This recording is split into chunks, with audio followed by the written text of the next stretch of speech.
Work energy and power. Work energy power class 11th का physics का एक topic है, जनरली पढ़ाया जाता है न्यूटन लॉ ऑफ मोशन के बाद वर्क पावर एनर्जी पढ़ाया जाता है। वर्क एनर्जी पावर में पहले बात करेंगे वर्क, उसके बाद एनर्जी, उसके बाद पावर। कोई टफ लेक्चर नहीं होने वाला है, एकदम सिंपल लेक्चर होने वाला है, साधारण होने वाला है और धीरे धीरे चलने वाले हैं। उसके साथ साथ हम लोग कुछ प्रीवियस ईयर वाले नीट और जेईई के क्वेश्चन भी इसमें लगाएंगे। जनरली उनके लिए होगा जो नीट, जेईई मेंस और सीईटी का तैयारी कर रहे हैं स्टेट इंजीनियरिंग कॉलेज के लिए, उनके लिए लेक्चर होगा। तो इस लेक्चर में हम आगे कंटिन्यू करते हैं। तो सबसे पहले देखते हैं आर्टिकल टर्म वर्क। तो व्हाट इज वर्क? वर्क का सिंपल हिंदी मतलब होता है काम या काज। तो वर्क क्या होता है? अगर मान लीजिए किसी बॉडी पे हम फोर्स लगाएं, ओके, इस फोर्स, मान लीजिए अगर मैं इस चौक के डब्बा को यहाँ से उठा के यहाँ रख रहा हूँ, तो मुझे इसको उठा के रखने में, यहाँ से यहाँ रखने में कुछ वर्क करना पड़ा। तो सबसे पहले वर्क करना पड़ा, तो वर्क करने के लिए पहले मुझे इसको फोर्स लगाना पड़ा, इसको फोर्स लगाना पड़ा, साथ में कुछ दूर इसको मैं ले गया, ओके। तो work is said to be done, it is said to be done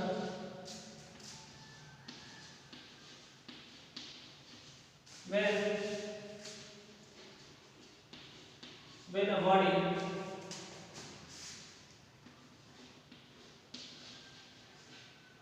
displaces from one position to other position। एक पोजीशन से दूसरे पोजीशन पे अगर बॉडी का डिस्प्लेसमेंट हुआ तो क्या बोलेंगे अपन? वर्क हुआ। Work is said to be done, work is said to be done when a body displaced from one position to other position।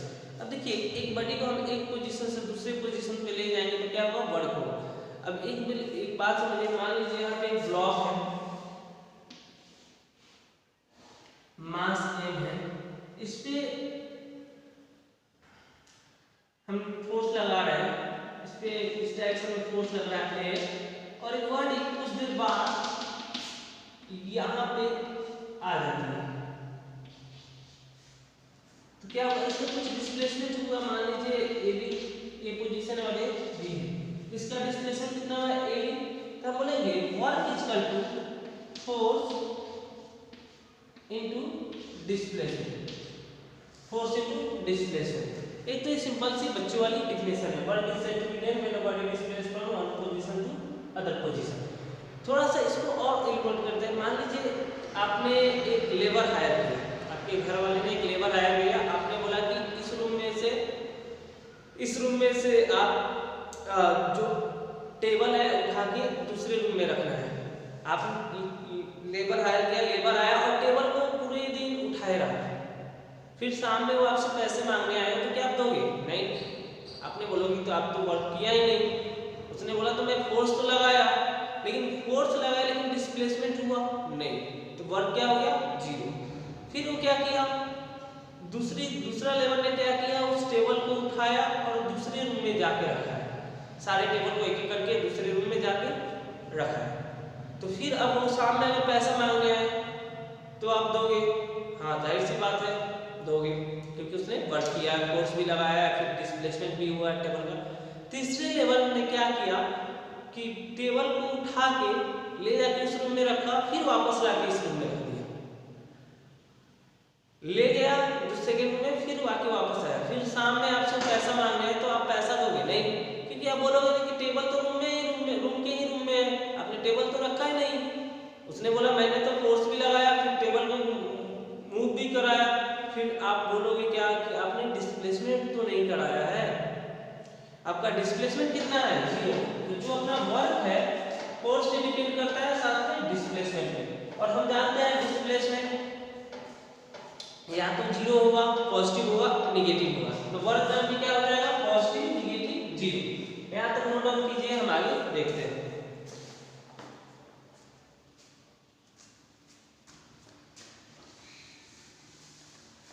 एक सिंपल सा एग्जांपल और इलस्ट्रेशन देता हूं। कि मान लीजिए एक दीवार है,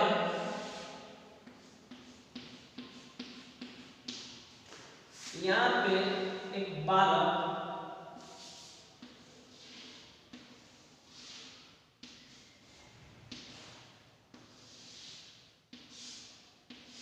फोर्स लगा रहा है, इस डायरेक्शन में फोर्स लगा रहा है। क्या दीवार का डिस्प्लेसमेंट हो रहा है? नहीं। तो डिस्प्लेसमेंट कितना है? 0। तो वर्क डन कितना हो जाएगा? 0। ओके, अब एक बात कीजिए, एक और फर्दर एग्जांपल लेते हैं।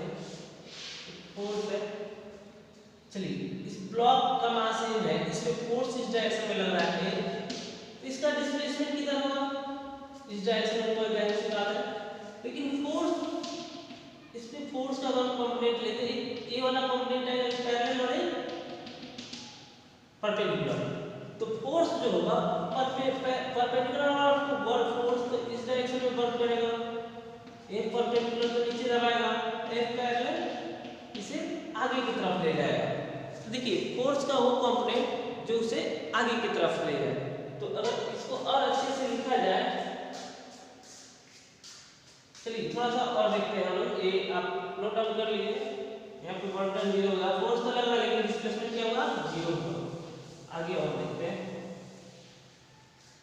जाहिर सी बात है, एक मोटा आदमी है, मान लीजिए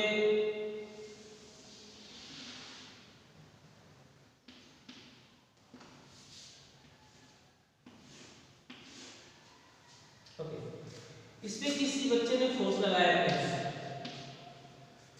फोर्स लगाने के बाद इस मोटे का कुछ शेप ऐसा हो गया।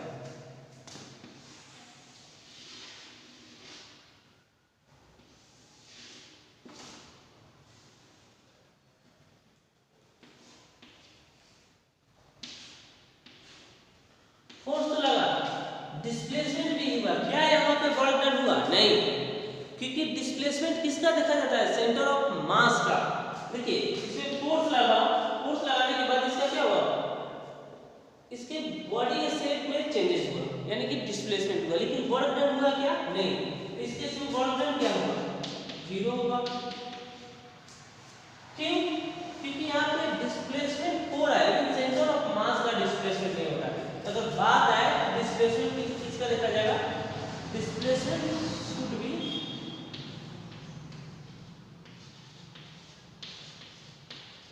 सेंटर ऑफ मास का डिस्प्लेसमेंट होना चाहिए। एक लिख लीजिए एग्जांपल के लिए,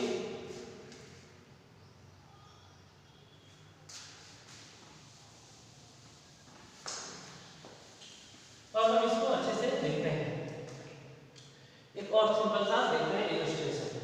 देखिए वर्क डन का पहला क्या आता है? Fs। अगर फोर्स और डिस्प्लेसमेंट दोनों डायरेक्शन सेम डायरेक्शन में। दूसरा वर्क डन का फॉर्मूला आता है Fs cos थीटा। फिर वर्क डन का फॉर्मूला आता है इंटीग्रल F डॉट dA। क्या होता है? छोटे छोटे वर्क को ऐड करके किया जाता है वर्क डन। और इसमें क्या होता है? अगर मान लीजिए एक फोर्स डिस्प्लेसमेंट मास सेम है, फोर्स इसमें ऐसा लग रहा है, तो क्या Fs cos थीटा लिया जाता है। तो क्या है? यहाँ पे मान लीजिए फोर्स का डायरेक्शन दोनों सेम डायरेक्शन में, तो हम लोग देख सकते हैं।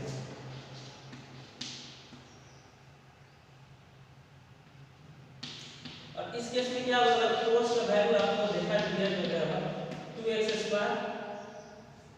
फोर्स अगर दो मीटर दिया हो और डिस्प्लेसमेंट दिया हो इस बराबर दिया गया हो 2x²। अगर वेरिएबल फोर्स की बात, डिस्प्लेसमेंट की बात हो या वेरिएबल फोर्स की बात हो, तब ये किस केस में होता है? वेरिएबल के केस में।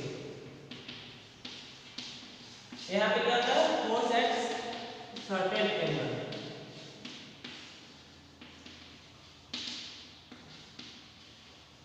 और इस केस में क्या होगा? Force parallel to displacement. तीनों लिख लीजिए, तीन ही होते हैं। आगे देखते हैं, तीनों को नोट डाउन अच्छे से कर लीजिए। वर्क डन का तीनों फॉर्मूला है, पॉज करके आप नोट कर लिया कीजिएगा। आप जब मैं दे दूं तो आप कुछ देर के लिए पॉज कीजिए अपने मोबाइल को और नोट डाउन कर लीजिए। अगला देखते हैं ऐसा यूनिट ऑफ वर्क।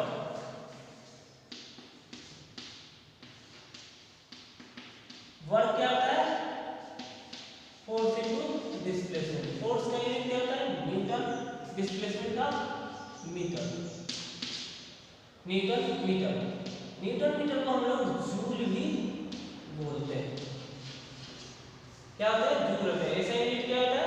ऐसा यूनिट ऑफ वर्क क्या होता है?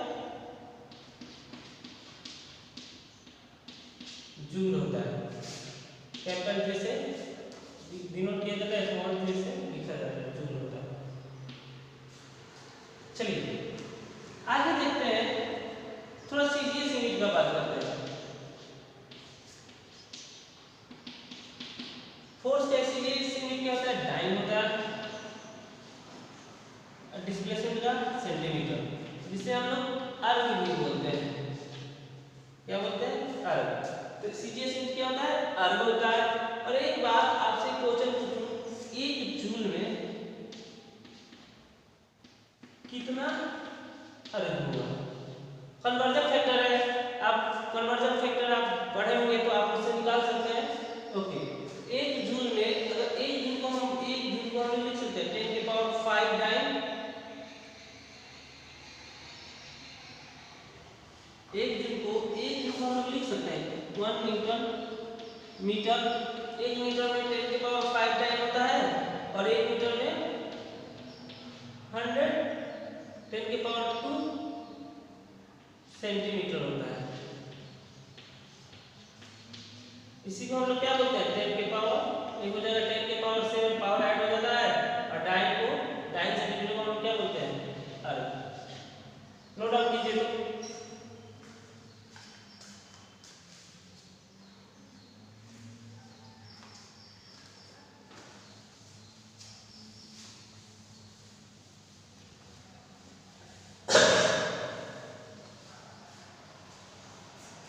आगे देखते हैं थोड़ा सा डायमेंशनल फॉर्मूला।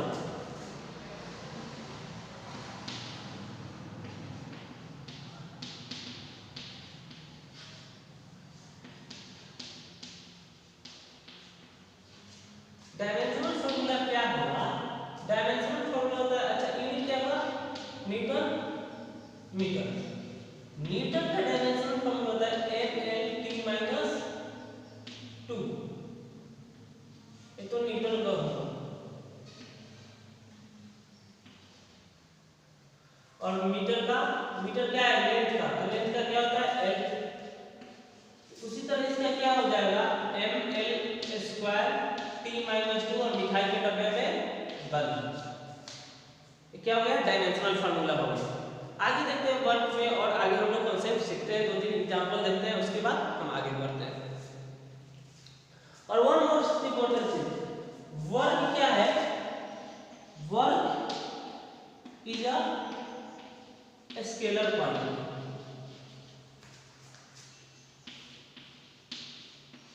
कैसा क्वांटिटी है? Scalar quantity. Work is a scalar quantity. ये सब जनरली सीईटी में पूछ लिया जाता है, ऐसे जेईई मेंस में तो कभी पूछेगा नहीं, और नीट में भी नहीं पूछेगा। नीट में डायमेंशनल फार्मूला से क्वेश्चन आ सकता है। ओके, डायमेंशनल फार्मूला का स्पेलिंग अलग है। डायमेंशनल फार्मूला ये नोट डाउन कीजिए। आगे हम देखते हैं वर्क।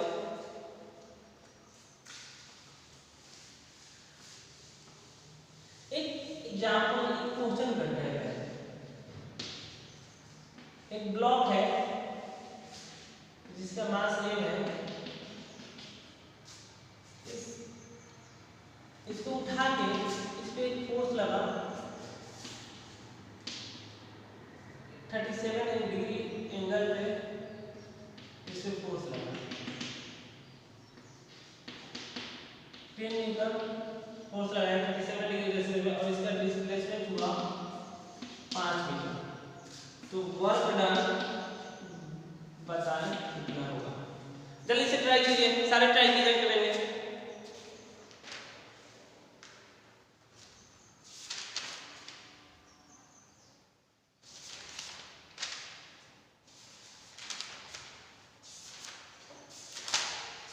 फोर्स कितना है 10 न्यूटन।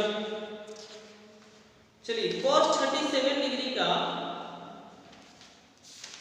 फॉर्मूला लिखिए तो कितना होगा।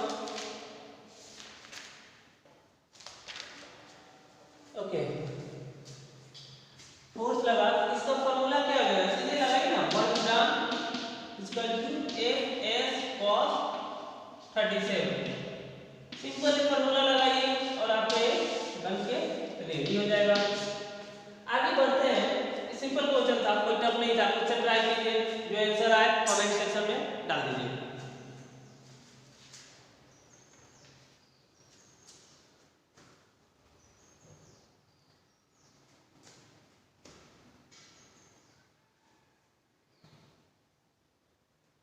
मिटा दे क्या,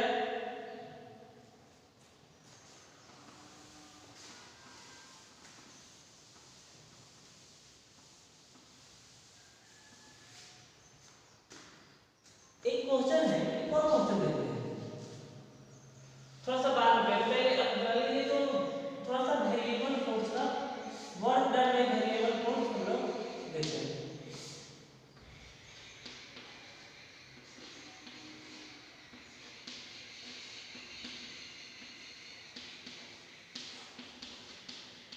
variable force work done by variable force. सबसे पहले वेरिएबल फोर्स होता क्या है, वेरिएबल फोर्स होता है जिसका value time to time change हो, टाइम डिपेंडेंट हो या डिस्प्लेसमेंट डिपेंडेंट हो, कांस्टेंट ना हो। अभी तक हम जो भी देखे थे कांस्टेंट था, कांस्टेंट फोर्स या फिक्स फोर्स की कांस्टेंट फोर्स के बाद अब वर्क डन कैलकुलेट कर रहे थे, अब work done by variable force के द्वारा करेंगे। तो सबसे पहला आता है वेरिएबल फोर्स में स्प्रिंग फोर्स। पहले स्प्रिंग फोर्स,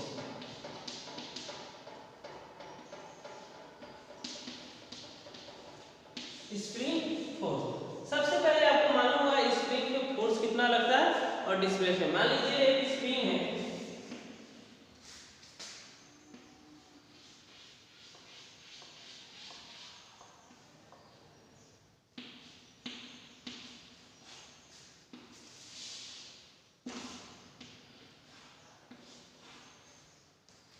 मास सेम है इसका।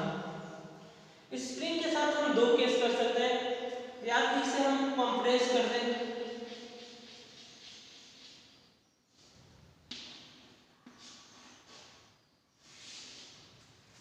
या इसे हम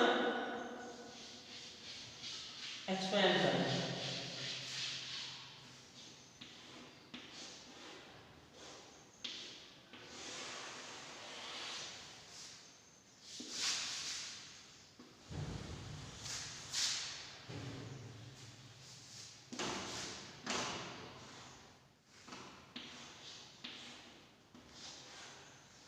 स्प्रिंग इस केस में क्या हो रहा है, मान लीजिए स्प्रिंग का मेन पोजीशन है, मेन पोजीशन से हम इसको x दूरी क्या कर दिए, कंप्रेस कर दिए। यहाँ पे क्या हुआ, कंप्रेशन हुआ।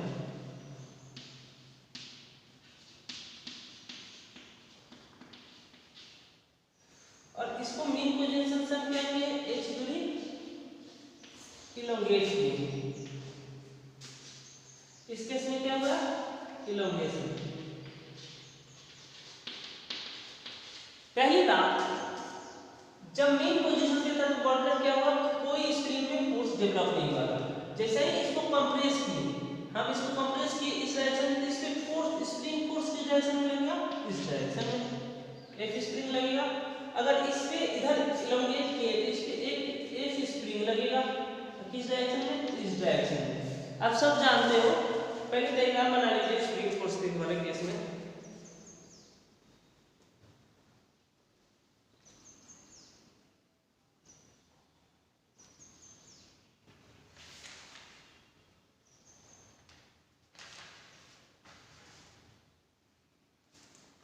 आप बताइएगा स्प्रिंग फोर्स कितना होता है। एक स्प्रिंग हम लोग जानते हैं minus k into x, okay, minus k into x, okay, minus का k into x. Minus sign से कहता है कि फोर्स क्या होगा, opposite to the direction of displacement. Displacement का अगर डायरेक्शन इधर है तो फोर्स का डायरेक्शन, स्प्रिंग फोर्स का डायरेक्शन इधर है, डिस्प्लेसमेंट का डायरेक्शन इधर है, तो स्प्रिंग फोर्स का डायरेक्शन इधर है। ओके, एक स्प्रिंग का फॉर्मूला कहता है माइनस करके x। के क्या होता है? स्प्रिंग कांस्टेंट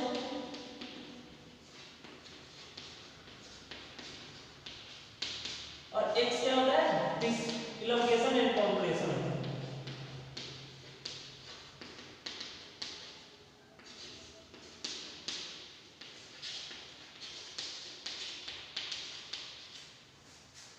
ओके, यहां तक हो गया। तो इसी से मैं मिटा दूं क्या? आप लिख लीजिए, मैं मिटाता हूं।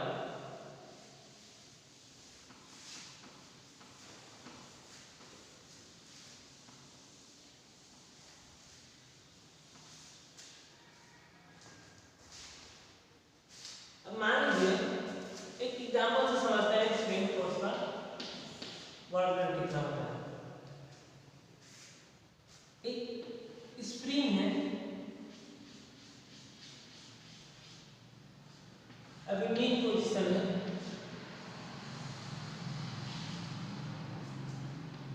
अभी कहां पे है? मेन पोजीशन पे है, जिसका मास है अभी मेन पोजीशन पे है। इस पे हम फोर्स लगा के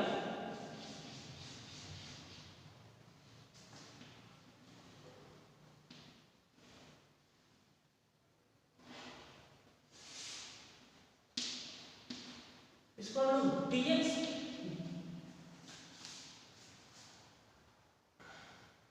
x दूरी पे हम लोग इसको कंप्रेस करेंगे। इसका वर्क डन कैलकुलेट करना है, work done by spring force, spring कितना होगा। तो एक बात बताइए, पहले तो फोर्स का मतलब फोर्स इनटू डिस्प्लेसमेंट होता है। चलिए, सब कोई जानता है स्प्रिंग फोर्स क्या होता है? माइनस का kx होता है, तो फोर्स होगा। ओके, थोड़ा सा एंगल लेते हैं। फोर्स और डिस्प्लेसमेंट का एंगल क्या होता है? सेम है, सेम एंगल है। अब एक बात बताइए, अब जो स्प्रिंग का डिस्प्लेसमेंट है छोटी पॉइंट पे होते हुए पहले छोटी जगह पे जाते यहाँ पे आया होगा। ओके, तो डिस्प्लेसमेंट को हम dx लिख सकते हैं। ओके, और अगर वेरिएबल फोर्स का बात आ जाए तो हम लोग क्या करते हैं? इंटीग्रेट करते हैं। इसको क्या करेंगे? इंटीग्रेट करेंगे, माइनस kx dx इंटीग्रेट करेंगे।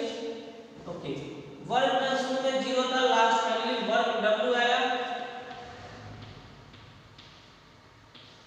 शुरू में मेन पोजीशन पे डिस्प्लेसमेंट कितना था? 0 था। फाइनल पोजीशन पे कितना आया? x आया। एंगल दोनों में कितना आया? 180 का। माइनस कैंसिल हो जाएगा, बच जाएगा कि बाहर आएगा एंगल 180 होने के कारण।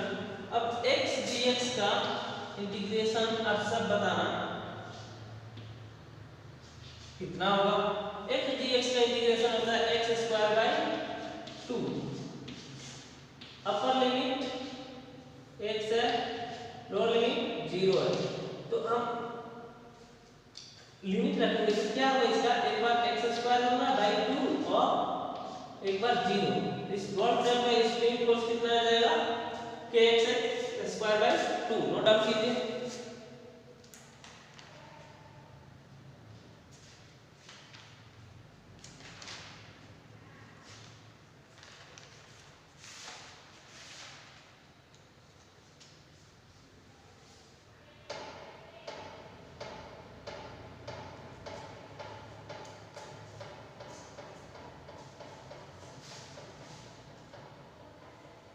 यहां तक हो गया, नोट डाउन कीजिए।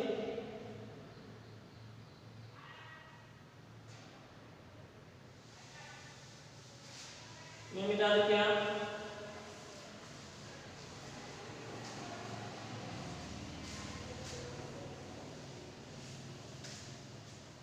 अगला टर्म देखते हैं, वर्क डन बाय फ्रिक्शन।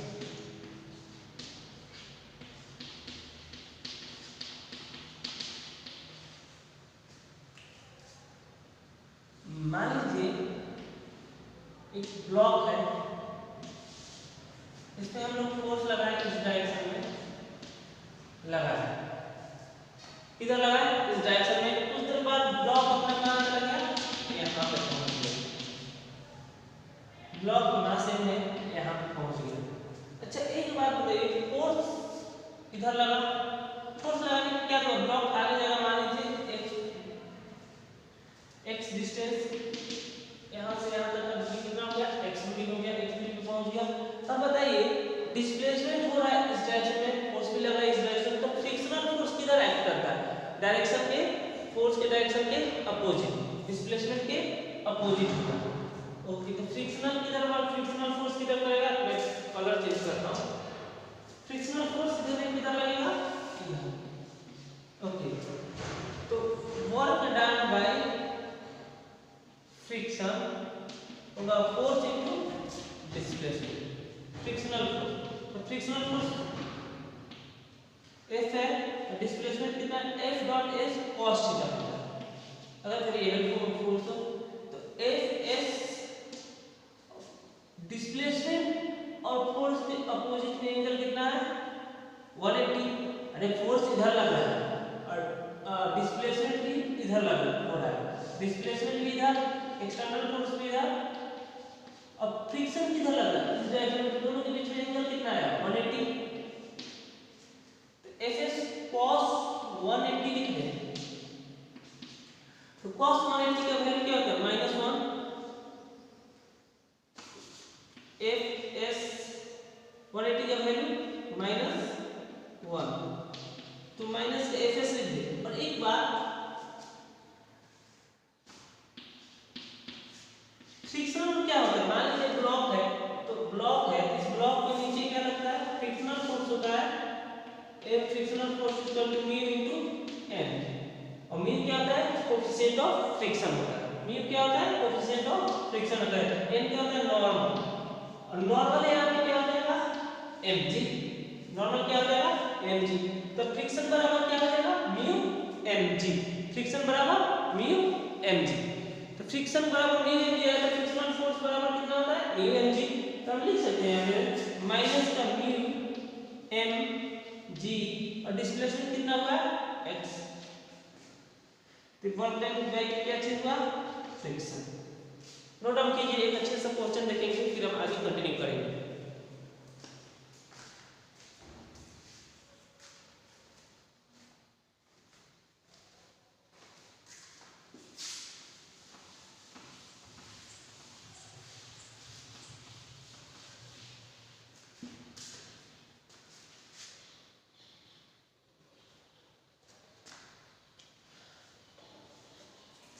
एक फ्रिक्शन का अच्छा सा क्वेश्चन आप थोड़ा सा बताइए, मान लीजिए एक प्लैंक है, थीटा डिग्री पे है, यहाँ पे एक ब्लॉक है जिसका मास कितना है m है, इस पे इधर फोर्स लग रहा है F एक्सटर्नल लग रहा है, तो यहाँ पे और इसको हम लोग ले गए फाइनली 4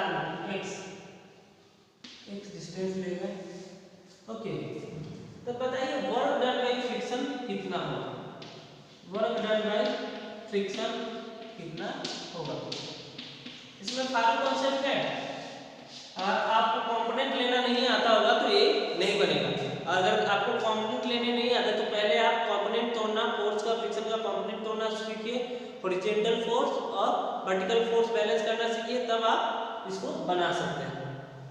ट्राई कीजिए, बनता है कि नहीं मैं देखता हूँ।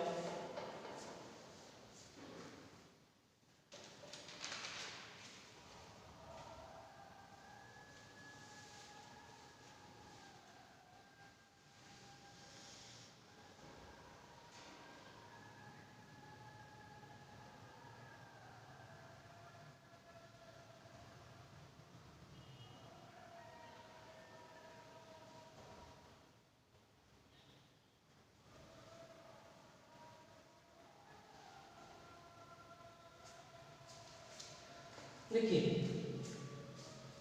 पहले इस ब्लॉक हम फ्री बॉडी डायग्राम बनाएंगे, फ्री बॉडी डायग्राम यानी कि सेम होगा हो यहाँ पे, इस ब्लॉक के नीचे क्या लगेगा mg लगेगा, इस डायरेक्शन में क्या लग रहा है F एक्सटर्नल, और डिस्प्लेसमेंट कितना हुआ इस डायरेक्शन में ही x डिस्प्लेसमेंट हुआ, फ्रिक्शनल फोर्स किधर लगेगा, इधर लगेगा फ्रिक्शन। फ्रिक्शन बराबर क्या होता है, अच्छा इस पे नॉर्मल किधर लगेगा, इधर नॉर्मल लगेगा, ये क्या होगा, नॉर्मल हो गया। एक बात बताइए, थोड़ा सा इक्वेशन बैलेंस करते हैं। नॉर्मल बराबर कितना होता है, mg। यहाँ पर मान लीजिए फ्रिक्शन कोएफिशिएंट कितना है, म्यू है। नॉर्मल बराबर क्या होता है, mg। mg इस केस में नॉर्मल बराबर क्या हो जाएगा, mg cos थीटा। कैसे, ये थीटा, ये थीटा, तो ये थीटा, तो mg cos थीटा, नॉर्मल बराबर mg cos थीटा। ये समझ में आया, ओके। वर्क डन होता है फोर्स इनटू डिस्प्लेसमेंट। फोर्स कौन सा है, फ्रिक्शन। डिस्प्लेसमेंट कहां से क्या गया, x गया, ओके। डिस्प्लेसमेंट इधर हो रहा है, डिस्प्लेसमेंट इधर और इधर, डिस्प्लेसमेंट और फोर्स के बीच में एंगल 180, तो डिस्प्लेसमेंट को लिख सकते हैं L cos 180, ओके। अब एक बात बताइए, फ्रिक्शन कितना है आपके पास, mg cos थीटा, थीटा, और cos 180 का वैल्यू होता है माइनस का 1। वर्क डन बाय फ्रिक्शन इस केस में हो जाएगा माइनस है mg cos theta into l। ये क्या होगा, frictional mu mu mu mu, वो यहाँ पे म्यू छुप रहा था, mu mg cos theta by into l। Note down कर लीजिए, एक एग्जांपल था, सिंपल सा एग्जांपल था, थोड़ा सा कोई भी कॉन्सेप्ट नहीं था, बस फ्रिक्शन फोर्स और डिस्प्लेसमेंट का डायरेक्शन। डिस्प्लेसमेंट इधर, फोर्स फ्रिक्शनल फोर्स इधर, तो फोर्स और डिस्प्लेसमेंट में एंगल कितना है 180, cos 180 का वैल्यू -1, तो डिस्प्लेसमेंट कितना लिखा गया है यहाँ पे x।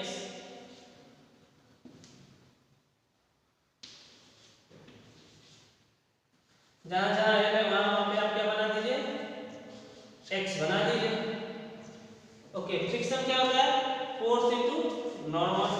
फ्रिक्शन क्या होता है, फ्रिक्शन बराबर होता है म्यू इनटू n। म्यू दिया हुआ है, n क्या आएगा इस केस में, mg cos थीटा, क्योंकि नॉर्मल ये वाला कंपोनेंट क्या टिकेगा, mg cos theta. Note down कीजिए। आगे टॉपिक होगा वर्क डन बाय नॉर्मल और वर्क डन बाय ग्रेविटी। तो सब दोनों देख लेते हैं, उसके बाद हम आगे वाले कॉन्सेप्ट में मूव करेंगे। मिटा दो क्या,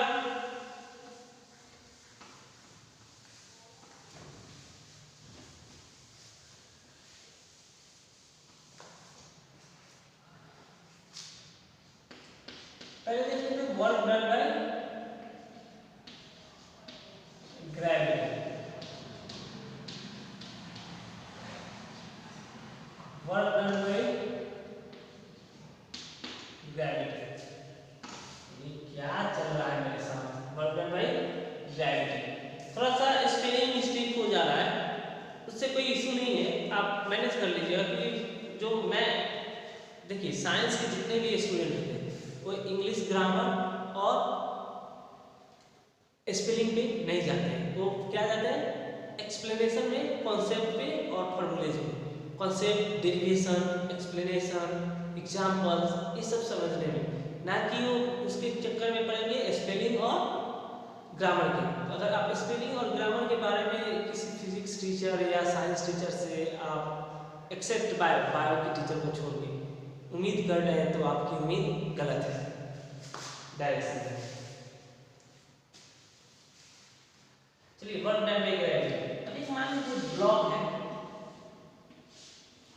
अगर इसका डिस्प्लेसमेंट इस डायरेक्शन में हो रहा है, डिस्प्लेसमेंट अगर इस डायरेक्शन में हो रहा है, फोर्स भी इधर लग रहा है, डिस्प्लेसमेंट मान लीजिए इस डायरेक्शन में, ब्लॉक के बाद यहाँ पर पहुंच गया, कुछ देर बाद ब्लॉक कहाँ पहुंच गया, यहाँ पे। चलिए थोड़ा सा work done gravity force, gravitational force कितना लगेगा, ग्रेविटेशनल फोर्स इस पे इधर लगेगा, तो वर्क डन क्या होता है, एक डॉट एस, इसको बोलते हैं F S cos theta. Gravity के केस में एफ जी हो जाएगा F G S cos theta, F G S cos theta. F G कितना है, एम जी है, और कॉस थीटा कितना है, कॉस थीटा किसके किसके बीच में देखा जाता है, डिस्प्लेसमेंट कितना है, एक्स है, और किस किस में देखा जाता है, डिस्प्ले एंगल जो देखते हैं cos theta M G force into F S cos theta. तो जो थीटा होता है वो डिस्प्लेसमेंट और फोर्स का बीच में होता है। अब एक बात बताइए, इस केस में डिस्प्लेसमेंट इधर हो रहा है, एफ जी इधर लग रहा है, तो इसमें वर्क डन कितना हो जाएगा, फोर्स और डिस्प्लेसमेंट और फोर्स में वर्क एंगल कितना है 90। तो 90 के केस में cos 90 का वैल्यू कितना होता है, cos 90 का वैल्यू 0, तो वर्क डन 0। तो gravity work done by gravity अगर हॉरिजॉन्टल में चल रहा है तो हमेशा क्या होती है, 0 होती है। अगर वर्टिकल मोशन कंसीडर कर रहा है तो वर्क डन बाय ग्रेविटी कितना होगा, mgh। तो हम लोग पोटेंशियल एनर्जी के समय पढ़ेंगे। चलिए वर्क डन बाय ग्रेविटी हो गया, आगे बढ़ते हैं हम वर्क डन बाय नॉर्मल। ये भी जान रहे नोट डाउन कर लीजिएगा, work done by normal. Normal क्या है, एक कांटेक्ट फोर्स, हमेशा क्या होता है, कांटेक्ट फोर्स होता है। तो मान लीजिए एक ब्लॉक है, ओके, इसका डिस्प्लेसमेंट इस डायरेक्शन में हो रहा है, मास m है। सबसे पहले इस पे नॉर्मल किधर लगेगा, ऊपर की तरफ, जो नीचे की तरफ mg लगेगा, नॉर्मल फोर्स होगा mg के बराबर, सब कोई जानता है। वर्क डन बाय नॉर्मल होता है, वर्क डन का फोर्स कौन लगेगा था, F normal into s cos theta, Fs cos theta. Normal कितना है, mg है, डिस्प्लेसमेंट क्या मान लीजिए x दिया हुआ है, यहां से यहां x गया, नॉर्मल फोर्स इस डायरेक्शन में, फोर्स का डायरेक्शन इधर, डिस्प्लेसमेंट इधर, दोनों के बीच में एंगल 90। तो cos 90 का वैल्यू 0, mg cos 90, cos 90 का value 0, work done by normal 0। और एक आती है F एक्सटर्नल, F एक्सटर्नल के द्वारा वर्क डन क्या होता है, Fs cos F external into S into cos theta. Thank you. अगर वीडियो अच्छा लगा तो अपने दोस्तों के साथ शेयर करके देखिए, आगे हम लोग कंटिन्यू करेंगे। Thank you.